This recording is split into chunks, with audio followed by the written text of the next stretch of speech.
Bonjour à toutes et à tous et bienvenue dans votre émission de rendez-vous. Nous allons parler cette semaine de livre jeunesse à Épinal, nous allons parler de spectacles jeunes publics et familles à Bruyères, de BD et de santé et enfin de musique d'orchestre à Saint-Dié-des-Vosges. Nos deux premiers invités sont Libette Jude, bonjour. Bonjour. Vous êtes la présidente de Zinc Grenadine, la co-présidente, et vous allez nous parler donc de la nouvelle édition de Zinc Grenadine, la fête régionale du livre jeunesse bien évidemment. C'est samedi 20 et dimanche 21 avril à Épinal, c'est-à-dire pas ce week-end mais le week-end suivant. On se détaille tout ça dans quelques instants. Frédéric Kilfelcher, bonjour. Bonjour. Libraire à la librairie L'Octopus à Épinal pour nous parler d'une conférence, La maladie en BD. Pareil, c'est la semaine prochaine, le vendredi 19 avril de 18h à 20h à la BMI d'Épinal en s'appuyant sur les deux BD qui sont juste devant vous. Je précise tout de suite qu'en seconde partie de plateau, nous recevrons Bénédicte Thévenot pour nous parler du festival Le Printemps des mots à Bruyères, c'est ce week-end, et Romain Gagné de l'Orchestre Plus pour parler du 5e festival d'orchestre, c'est également ce week-end à Saint-Dié. Tout ça, c'est tout à l'heure. Libette Jude, nouvelle édition de Zinc Grenadine, la fête régionale du livre jeunesse. 23e édition, et toujours autant de succès, bien sûr, puisque la 3e édition, ce sera cette année la 3e édition qui se passe au Parc du Château. Vous y êtes bien au Parc du Château à Épinal? On y est très bien. Dans un environnement, un paysage super. Avant, c'était au port, on le rappelle, mais voilà, là, c'est un autre cadre. On y est très bien tant qu'on n'est pas inondé. Oui, c'est vrai qu'il faut faire attention à ça. Mais il n'y aura pas de pluie. À Zinc Grenadine, cette année ne sera pas comme les deux précédentes. Ça peut être un petit peu compliqué, c'est certain. Allez, la fête régionale du livre jeunesse, bien évidemment. Énormément de choses, impossible de détailler tout le programme. On va voir l'affiche, bien sûr. Mais l'idée, évidemment, c'est mettre en exergue des auteurs de livres jeunesse ou d'un petit peu plus grand, parce qu'il y a aussi des auteurs pour ados, et puis de leur faire rencontrer leur public. Exactement. Donc, comme tous les ans, on a 18 auteurs et 2 maisons d'édition, plutôt des petites maisons d'édition, pour leur donner une vitrine. Et comme tous les ans aussi, des auteurs très variés, des hommes, des femmes, des illustrateurs, des auteurs, des albums pour les tout petits. Je peux déjà commencer à faire valoir ma mini sélection. On sait que vous voulez toujours mettre en exergue. Alors là, on a le livre cartonné pour les petits, mais très grand. Ce qui fait qu'ils en prennent plein les mirettes. Il y a un jeu de mots sur le mot chat. Et les dessins sont incroyablement dynamiques. Et je pense que les ptios, ça peut être vraiment sympa de partager ce livre avec eux. Voilà. Attention de ne pas taper sur la table avec le livre si vous voulez bien. D'accord. Des auteurs qui seront présents, des éditeurs qui seront présents, c'est l'ADN évidemment de cette fête régionale du livre jeunesse. Toujours autant de monde qui est présent bien sûr. Alors non seulement ils sont présents, mais ce qui est notre particularité, c'est qu'ils sont assis dans des canapés, tout proche des gens, tout proche des enfants, et tout proche de leurs livres aussi, puisque chaque auteur a ses livres devant lui sur un touret à hauteur d'enfant. Ouais. Et ça crée des échanges et un partage qu'ils ne trouvent pas ailleurs, d'après ce qu'ils nous disent. On voit quelques images des précédentes éditions et on voit notamment les animations qui sont autour de ces rencontres entre auteurs, illustrateurs et leurs lecteurs de différents âges. Ça, c'est important. C'est tout un programme, je réitère, pas impossible de tout détailler.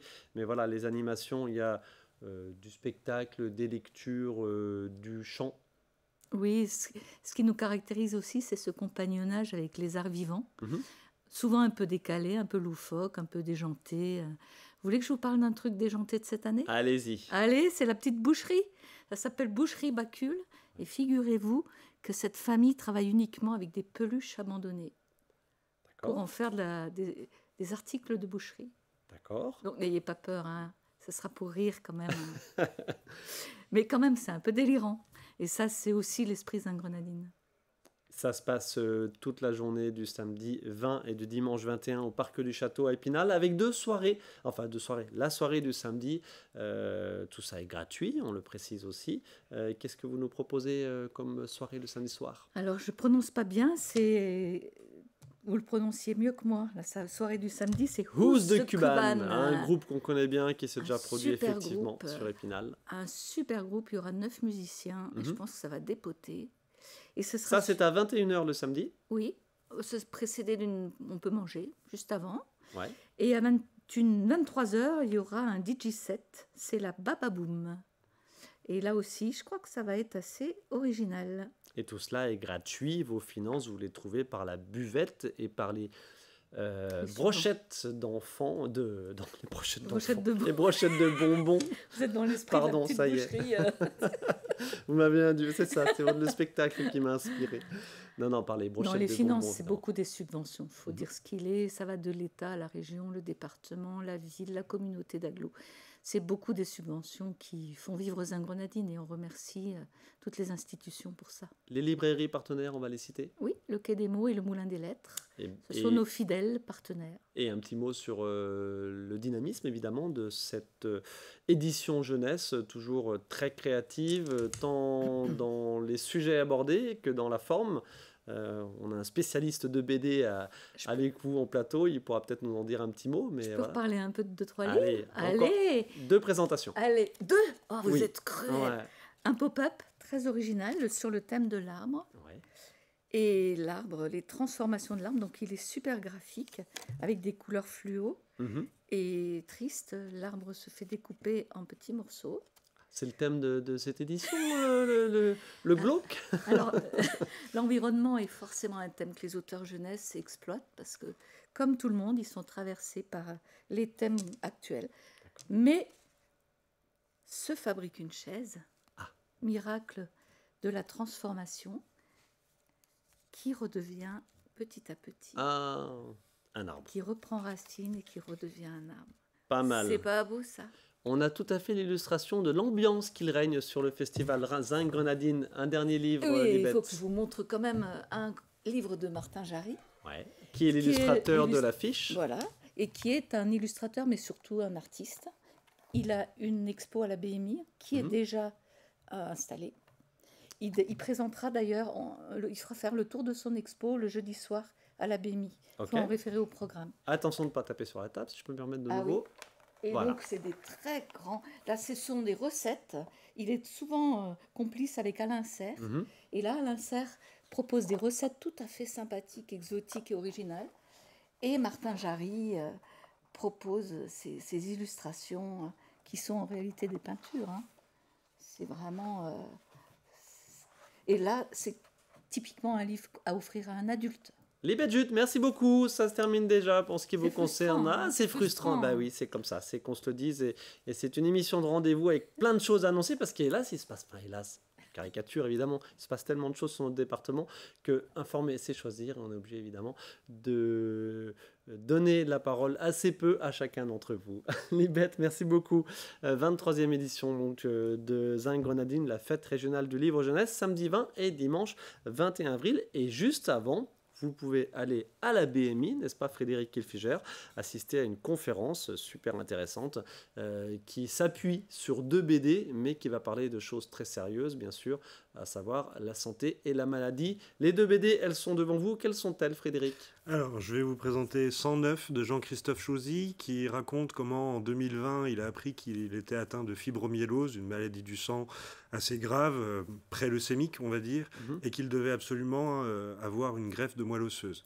Alors, s'il raconte ça dans son livre, c'est que ça va, donc on évacue tout de suite la morbidité, mais il va raconter comment l'annonce l'impact mentalement, comment la maladie progresse, comment il fait pour trouver un donneur compatible, ce sera sa sœur Corinne, quelle relation ça va apporter avec justement sa sœur, à qui il ose demander quelque chose de quand même très personnel, partager une partie de son corps, comment la maladie va évoluer, comment ça va impacter son corps, comment ça va impacter son mental, et surtout comment les relations avec son entourage vont être bouleversées par l'irruption de cette maladie. Alors, c'est déjà un sujet très lourd, mais ça se passe en 2020, c'est pile pendant la première grosse épidémie de Covid, donc isolement complet, et ça rajoute à ce côté très intimiste de ce livre. C'est en même temps complètement universel, parce que la maladie, tout le monde est touché, tout le monde est confronté à un moment ou à un autre, et je trouve que de parler d'intime et d'aller jusqu'à l'universel, voilà, c'est un moment de partage. Jean-Christophe nous raconte sa vision de ce qui lui est arrivé, et en même temps ça résonne énormément avec nos vies, et Et voilà, c'est un bouquin qui remue extrêmement. Jean-Christophe Chauzy, un auteur et un illustrateur qui sera donc présent, je me précise tout de suite, vendredi 19 avril de 18h à 20h à l'auditorium de la BMI d'Épinal, en présence d'un autre auteur que vous avez à côté de vous, son livre Constellation, c'est L'homme étoilé. Alors pareil, jolie petite histoire à propos de cet ouvrage, à savoir L'homme étoilé, c'est un certain Xavier qui travaille dans un hôpital à Metz. C'est ça. Il est infirmier en soins palliatifs et il y a quelques années, il a commencé à raconter le quotidien de son travail sur les réseaux sociaux. Et Xavier, c'est un grand bonhomme qui fait 2 mètres de haut, des muscles partout, des tatouages encore plus. Et en même temps, c'est une boule d'amour. Voilà, je ne sais pas comment dire autrement. Ce gars, c'est de l'empathie taillée en forme humaine et il met toujours un point d'honneur à mettre le patient au cœur de son métier, à mettre pas forcément la santé, parce qu'en soins palliatifs, c'est quelque chose de compliqué, mais on va dire le confort de vie de ces patients, c'est primordial pour lui. Et donc, il va raconter dans ces 3 albums autobiographiques des moments particuliers avec des patients, alors qu'il anonymise évidemment, mais comment lui voit l'évolution des maladies, comment il peut amener avec juste un petit peu d'humanité, du réconfort et du bonheur à ces personnes touchées par la maladie. Et donc je trouve deux auteurs que vous connaissiez et que vous avez invités donc à Épinal le vendredi 19 avril de 18h à 20h à l'auditorium de la BMI pour participer à une conférence, une discussion, un débat. Malades et soignants, on a bien compris évidemment le regard croisé entre le témoignage d'un malade et le regard d'un soignant sur la maladie, d'autant plus en soins palliatifs, si on peut parler de maladie.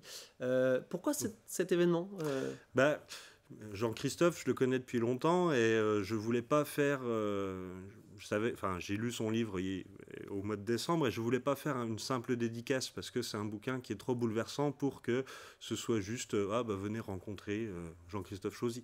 Je voulais le contextualiser et j'ai cherché avec quel autre auteur je pouvais l'appairer. Et à l'évidence, c'était Xavier qui venait quelque temps après à la librairie en dédicace. Et pour la petite histoire, Xavier, en arrivant, m'a dit « Dis donc, t'aurais pas un bouquin d'un Chauzy, là, j'ai vu sur Instagram que son prochain bouquin... » Et je fais « Ouais, bon, bah voilà. » C'est déjà... Le contact était fait et je leur ai fait s'échanger les bouquins et ça a marché tout de suite. Et je pense que ça va être une belle rencontre qui va parler... Voilà. L'ambition, évidemment, de cette rencontre, qui sera animée par Sarah Polacci, que l'on connaît bien sûr, sur notre antenne pour être l'animatrice Délivrez-vous. Cette rencontre, c'est tout simplement de la sensibilisation du grand public au travers de la BD. Voilà, c'est ça. Et je pense que ça peut toucher, comme je disais, la maladie touche tout le monde et pas seulement les lecteurs de bande dessinée. Donc, c'est montrer qu'on peut raconter à travers la bande dessinée, que c'est un médium très riche, on peut raconter tout, et y compris le plus horrible, mais aussi le plus beau, les états d'âme, l'impact sur le corps. Il y a notamment un énorme travail de représentation graphique dans 109 sur les bouleversements du corps de Jean-Christophe. C'est assez impressionnant à regarder. Rendez-vous le vendredi 29 avril de 18h à 20h à l'auditorium de la BMI d'Épinal. Je précise aussi que pour nos téléspectateurs qui veulent en savoir un petit peu plus, vous en parlez plus longuement dans l'émission du mois de mars de Casabule, à retrouver évidemment sur notre site aussi, ainsi que sur l'appli. Merci beaucoup Frédéric Kilfiger et Libet Jude, merci. Donc 23e édition du Festival régional du livre jeunesse, les 20 et 21 avril. Bonne continuation. Merci à vous de votre attention. On se retrouve dans quelques instants pour la seconde partie de Qu'on se le dise. Seconde partie de Qu'on se le dise. Bénédicte Evenon, bonjour. Bonjour. Vous êtes la présidente de l'Amicale de Bruyères. Vous allez nous parler dans quelques instants d'une nouvelle édition du Printemps des mots. C'est jusqu'à ce samedi 13 avril à Bruyères, bien sûr. Et Romain Gagné, bonjour. Bonjour. Secrétaire de l'Orchestre Plus à Saint-Dié pour le 5e festival Orchestival qui se passe également ce week-end. C'est à Saint-Dié. On se détaille tout cela tout de suite. Festival Printemps des mots. Je montre tout de suite le petit flyer qui va bien. Combienième d'édition ? La 15e. 15e édition déjà. Oh, c'est affreux, les années passent.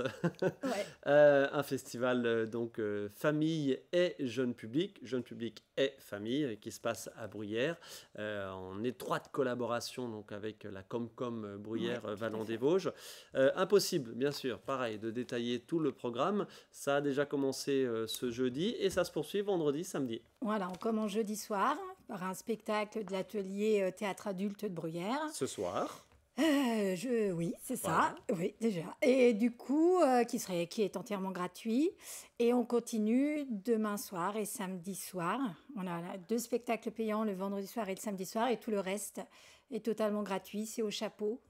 Voilà. Rappelez-nous l'esprit de ce festival, le Printemps des mots, mettre en exergue Alors, la création, les mots, le jeu. c'est ça. Vraiment, on est parti des mots, hein, de la nécessité d'amener aussi le jeune public vers la littérature. Et donc, on passe aussi bien par l'écriture que la lecture, hein, puisqu'on fait écrire, on fait des adultes aussi. Hein. Cette année, on a fait écrire aussi des adultes. Et on fait aussi beaucoup lire, hein, énormément de classes qui participent au prix littéraire. Mais surtout, en fait, ce qu'on veut, c'est amener la culture en milieu rural. Parce que... Voilà, c'est... Ça peut être parfois un petit peu compliqué. C'est Bien ça. qu'il y ait énormément de choses sur notre département, on le voit toutes les semaines, notamment dans cette émission. Mais évidemment, il y a toujours une marge de progression. L'idée, donc, la culture en milieu rural, comme vous dites, vous sentez une évolution, évidemment. La jauge de public à ce festival, quelle est-elle? On est autour de 1500 personnes, hein, surtout donc, vendredi et samedi. Voilà. Et alors effectivement, avec de tous les âges, parce que ça s'adresse vraiment à tout le monde en fait. Hein. C'est vrai qu'on a des spectacles pour tout petits, puisque on a un spectacle pour les enfants qui ont 6 mois jusqu'à 5 ans. Et puis, on a des spectacles pour vraiment tous les âges. Et on fait en sorte que ça plaise aux petits et aux grands. Hein, que tout Ça le se monde passe s'y où tout retrouve. ça? Eh ben, ça se passe donc à Bruyères, dans la salle des fêtes, qui est, on va dire, notre vraiment lieu, voilà, qui est la salle des Lilas, puisqu'on a tout rebaptisé avec des noms de fleurs, hein, pour le Printemps des mots. Okay. Et puis, ça se passe aussi à la Maison des associations et sous des chapiteaux qu'on installe, place de la Poste, etc. Et ça se passe tout au long de la journée. Je regarde le planning. Samedi, spectacle prévu à 10h, à 11h, à 15h30, à 16h30 et...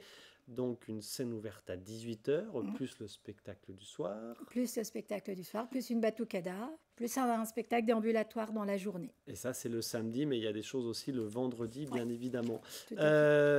Fort implication des écoles du territoire? Alors, implication peut-être un petit peu écoles, moins cette année, effectivement. Alors, toujours au niveau du prix littéraire, là, ça répond toujours très, très favorablement. Voilà, vraiment. Un peu moins à la participation à l'écriture et à la mise en voix de textes. Mais on a quand même des maternelles, des collégiens. Hein. Moi, je sais que mes 6e vont monter sur scène samedi. Donc, voilà. Et non, ça reste effectivement adressé, hein, effectivement, avant tout à tous ces élèves, mais aussi à leurs parents. Voilà. On se refait un petit focus grand public pour les spectacles du vendredi soir et du samedi soir. Vendredi soir, qu'est-ce que c'est? Alors, le vendredi soir, c'est la Fox Company qui nous présente la légende de Verbrunschneck, qui est un spectacle participatif parce que les comédiens ont disparu. Donc, d'accord. Voilà, ils vont devoir faire appel au public, hein, pour venir... Tout un programme. Tout un programme. Et puis, le samedi soir, là, on a un cabaret qui est donc animé par la compagnie des Lapins Noirs de Nancy. Et voilà, alors là, ça va être tout l'esprit cabaret qui va en chanson, en musique, voilà, qui va être vraiment important. Et autour de tout ça, bien sûr, de la buvette et de la petite restauration. Restauration buvette. C'est à Bruyères, festival Le Printemps des mots. Merci beaucoup, Bénédicte Thévenot, la présidente de l'Amicale. Organisation, on l'a pas dit, en étroite collaboration, bien sûr, avec la compagnie des Jolis Mômes. Ah bah sans eux, rien n'est possible. Merci beaucoup, Bénédicte Thévenot. Romain Gagné, secrétaire de l'Orchestre Plus, c'est l'Orchestre Symphonique à Saint-Dié-des-Vosges. Rappelez-nous déjà la composition de cet orchestre. Alors, Orchestre Plus, c'est l'association qui réunit l'Orchestre d'harmonie de Saint-Dié-des-Vosges et l'Orchestre Symphonique de Saint-Dié-des-Vosges. et elle est réunie sous le nom Orchestre Plus. Voilà, c'est ça. 5e édition du Festival d'orchestre Orchestival, Ouais. c'est son nom. J'adore ce mot Orchestival. Bien joué. C'est ce week-end, donc du 12 au 14 avril, ce vendredi, ce samedi et ce dimanche 14 avril. C'est à Saint-Dié-des-Vosges. Pareil, pardon, je me répète, impossible Bah de oui, tout détailler. bien sûr. Une vingtaine de rendez-vous tout Ouais, au long du week-end. On a 25 ensembles sur le week-end et donc à peu près 25 concerts répartis sur les 3 jours. Partout. Tour de la Liberté, de la déambulation, Ouais, espace Sadoul. Georges Sadoul, Mm. la Nef. Vous investissez, Saint-Dié va vibrer tout au long du week-end, Ouais. vendredi, samedi et dimanche, au son d'orchestre. 25 Exactement. orchestres. Ouais, c'est ça. 5e édition, on a essayé de réduire un tout petit peu les lieux. On avait encore un lieu supplémentaire les autres années. Ouais. Mais on se rend compte que ça fait vraiment beaucoup à gérer. On sait que les bénévoles, c'est aussi compliqué à gérer parfois. Donc, on essaye de recadrer un petit peu les choses et de faire peut-être un programme un peu plus light. Encore que c'est encore pas mal. Oui. Et on se rend compte, en fait, on est assez surpris par l'intérêt de tous les orchestres des Vosges et du Grand Est qui sont motivés à venir et à jouer. Et on est toujours assez agréablement surpris que les orchestres répondent toujours présents et ça fait plaisir. Et qui dit orchestre dit évidemment beaucoup de musiciens. Ouais. Donc globalement, ça fait beaucoup de monde Oui, à bien sûr. gérer et beaucoup de monde qui se balade à Saint-Dié-des-Vosges. Oui, tout à fait.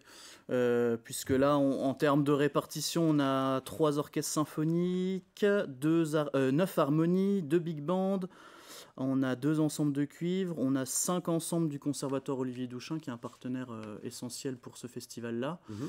Donc ça fait effectivement pas mal de monde à gérer. En termes de repas, on est sur entre 500 et 600 repas sur le week-end que la ville nous offre. D'ailleurs, on les remercie pour ça. Et donc ouais, ça fait pas mal de choses à gérer, mais avec un programme riche et pour tous les goûts, donc c'est super, quoi. Et il y a les déambulations, évidemment, ça c'est gratuit, Ouais, mais bien. tout le reste est gratuit Tout le reste est également. gratuit, oui, tout Toutes à les fait. représentations, tous les concerts sont gratuits. Absolument. Donc de ce 5e orchestival, Mm, un petit mot plus global sur ce festival, sa raison d'être, c'est assez unique, c'est tous les 2 ans. Oui, alors c'est tous les 2 ans, c'est assez unique. On a recherché dans le Grand Est, je crois qu'il n'y en a pas Mhm. équivalent. Donc on est assez fiers de ça. Et le but, c'était alors à la fois de se faire rencontrer les musiciens, parce que nous, quand on est musicien, on n'a pas forcément la chance de rencontrer d'autres orchestres, Mhm. de savoir un peu qu'est-ce qu'ils font, leurs projets, etc. Donc c'était un peu le but aussi. Et puis que le public des Audaciens puisse s'imprégner aussi des autres orchestres de la région, du département, et puisse découvrir tout ça en l'espace d'un week-end dans une seule ville, et puis de se déambuler d'un lieu à l'autre. Voilà, tiens, il y a cet ensemble qu'on aimerait bien voir là, hop, il y a toujours un quart d'heure, 20 minutes entre chaque concert, donc ça permet de se déplacer assez facilement. On espère qu'il fera beau, pas trop, parce que s'il fait beau, les gens vont pas s'enfermer dans les salles, mais ça devrait bien se passer. Le thème de cette Et voilà. 5e édition, Ouais. édition 2024, mythes et légendes, Mm. c'est-à-dire Alors, on essaye toujours de mettre en exergue un thème avec lequel on pourrait jouer autour de la musique et de ce thème-là. Mhm. Et puis, mythes et légendes, en fait, il y a plein de choses qui existent en termes de musique, dans l'écriture musicale, toujours des contes, des choses comme ça, qui inspirent les compositeurs autour de ce thème-là. Et donc, on s'est dit, voilà, cette année, on met ce thème-là. On avait des créations, il y a 2 créations pour Orchestre d'harmonie de Saint-Dié-des-Vosges par le compositeur Olivier Calmel qui sera présent. Et puis d'autres aussi, une autre composition, des arrangements pour l'Orchestre symphonique de Saint-Dié aussi. Donc voilà, on met toujours aussi la part belle aux compositeurs actuels d'harmonie et autres pour qu'ils puissent mettre en valeur leur don, quoi. Énormément, beaucoup de formations Oui. musicales, d'orchestres différents sur Différents, notre département. Comment vous l'expliquez Est-ce que les Vosges sont un territoire de musique, d'orchestre, de Oui. formation musicale, chacune avec ses petites spécificités quand même pour se différencier? Bien sûr, il y a déjà tout l'aspect historique sur les harmonies. Déjà, on voit le nombre d'harmonies qu'il y a encore, même si maintenant il y en a qui se rassemblent parce que Là, voilà, on est... Le renouvellement des générations Ouais, c'est peut ça, être un peu exactement, difficile. Exactement. Mais historiquement, les harmonies, on avait quasiment une dans tous les villages, dans toutes les villes, donc il y a encore cette richesse-là. Et puis les orchestres symphoniques, ça commence à... Ouais, il y en a quelques-unes qui se créent par-ci, par-là. Je sais pas, oui, c'est la richesse de notre territoire, sans doute, la richesse de l'enseignement aussi, le conservatoire de Saint-Dié-des-Vosges qui rayonne dans toute l'agglomération, d'Épinal aussi, et puis plus largement, puisqu'on a des orchestres alsaciens qui viennent, de Meurthe-et-Moselle aussi, Nancy. Donc oui, tant mieux, j'ai envie de dire. Et on rappelle, vous avez cité Épinal et Saint-Dié, Oui, on rappelle aussi les entre autres autres. écoles de musique, Bien notamment sûr. à Remiremont et à Gérardmer, Exactement. qui sont plutôt importantes. Tout à fait, qui viennent aussi. 5e édition Orchestival, une programmation très riche, 25 formations plus ou moins importantes, Ouais. mais qui dit orchestre dit déjà un minimum de musiciens, un Bien sûr. minimum de pupitres. Romain Garnier, merci beaucoup. Merci bon beaucoup. festival, c'est ce Ouais. week-end donc à Saint-Dié-des-Vosges, dans les rues et dans les salles à Tout à fait. Saint-Dié. Et la 15e édition du Festival du Printemps des Mots, c'est également ce week-end. Du côté de Bruyères, spectacle famille, gratuit toute la journée, de spectacles au chapeau le soir. Merci infiniment. Merci. Bon week-end chargé pour vous deux. Ah oui. Merci. Merci. Merci à vous de votre attention. On se retrouve la semaine prochaine pour une nouvelle émission.